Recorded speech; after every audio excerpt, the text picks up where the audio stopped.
Greenville County Republican Party censured county councilmen who identify as Republicans.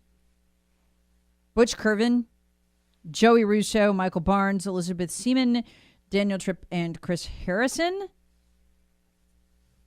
And the logic of this, and it did pass, was that they just leveled a tax increase on us for no good reason. This is a county that has plenty of money to give out rainbow-colored umbrellas. They got all the cash in the world they need. This is a county that wants to give pay increases to its own employees at the expense of taxpayers who are struggling with Biden's 7.7% housing inflation and his growing food inflation. There are literally people struggling to pay for food and find a way to put gas in their cars, to give county employees raises. But also, to me, the most outrageous part, to build affordable housing that will only be able to be utilized by a few while making housing less affordable for everybody else. Makes no sense.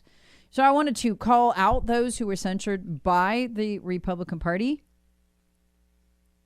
The Republican Party of Greenville says they call on every level of government to exhibit sound fiscal management, live within its means. They did not.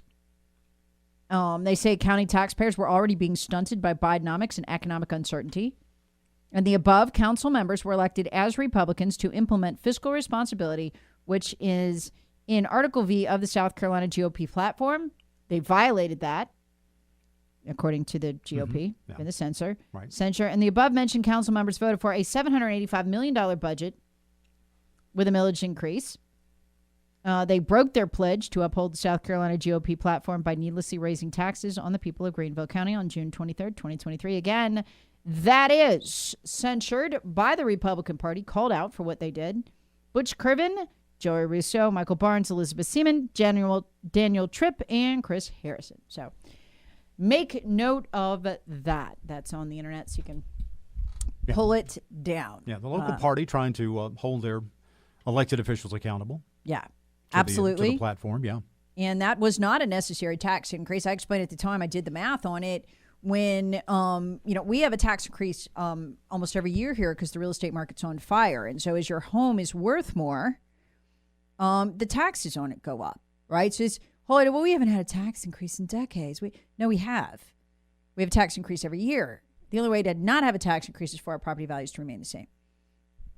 And that is not happening. So this was a tax increase on top of a tax increase because the property values are just escalating here. That's because of Joe Biden's inflation and housing. So, I mean, it's a double whammy on these poor, voters of this county, and they deserve to be censured. So happy to do my part to pass along their names.